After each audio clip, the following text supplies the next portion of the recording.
Hi, Summer. Hi, James. How are you? Good. I wanted to ask you some questions about what visas I need for getting married in Colombia. Okay, well, you can come to Colombia on a tourist visa and then you can get married while you're here or even do a civil union. The marriage visa is a great visa because it's for 3 years. You could be there in Colombia all year for 3 years. You don't have to leave and you can work for anybody you want. And after 2 years, you can convert the visa into a full residency visa. And Okay. and that's a permanent visa. Okay. And even if you're not married, is there also a visa for couples that just live together? And what do you call that? Well, there's a civil union. It's like a common law marriage in the United States. And a civil union is a way to legalize a relationship without getting married. It's still done at a notary or at a legal center with an attorney. Okay. Okay. And I'm a little bit confused about the types of marriage that Colombia has. Can you tell me the difference between a civil marriage and a marriage? Okay, well, when people say civil marriage, that's the same as a regular marriage. It happens at the notary. Even if someone goes to church to get married, they file the marriage through the notary. And people call that a civil marriage. But don't confuse Okay. that because sometimes people do a civil union and they don't realize it's not a full marriage. And you only really want a full marriage to be able to use the marriage outside of Colombia for immigration purposes. And also, some people just want to be able to say that they're 100% married.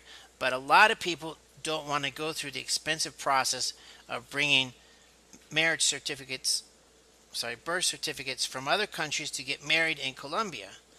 Now, Okay.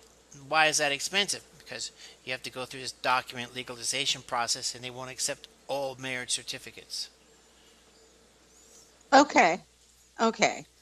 So if I do want to get married in Colombia, what documents do I need?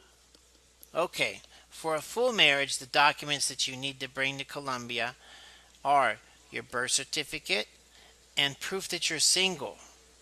Now, if you are recently divorced, they'll accept a new certified copy of your divorce certificate or your divorce papers with the final judgment. And Okay. yeah, everything has to pass through this legalization process. Okay. And as part of that, I see that I need to get some of these documents an apostille. Can you tell me what that is? Okay, well, great. The apostle is just basically, in the most simple terms, it's an extra stamp that goes on top of the stamp that's already on your document, your original document. An apostle is a verification of the signature or the stamp that comes on an official document. It's a double stamp. It comes from the Secretary of State.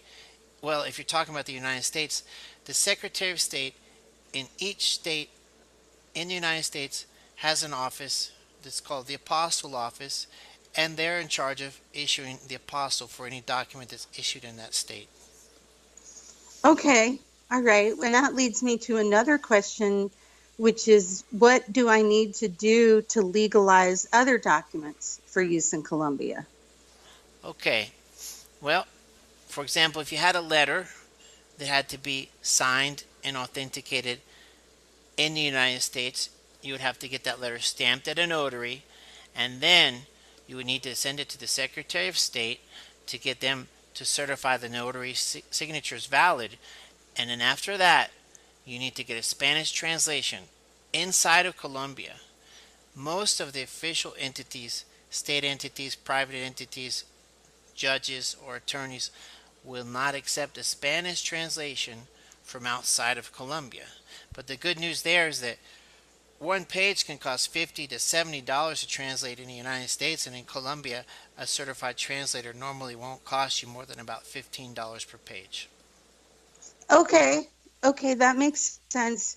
So if I understand it right, there's a lot of benefits for getting a visa for married couples. I can get married in Colombia. And there's also a visa for couples who live together, which is not getting married. It's a civil union. And you help me with what documents I need, and that I need an apostille, and that I need some documents legalized and often translated into Spanish in the country Colombia. Is that right? Yeah, that's right. And I just want to add one more note here. A lot of people don't realize that they can do a civil union, and they can do a civil union with an attorney through the court system, and they won't have to bring down a marriage license and proof that they're single. Now, this must be done with an attorney that knows how to work through the court system, because the notaries will always insist that you have the marriage certificate and proof you're single. Now, if you're going to do a regular marriage, we can help you out with the documents, and we can help you find the certificate of singleness, or the certificado de soltero. Es Forget about it. That last little piece I'll have to do over again. It's But hold on a okay. second. Hold on a second.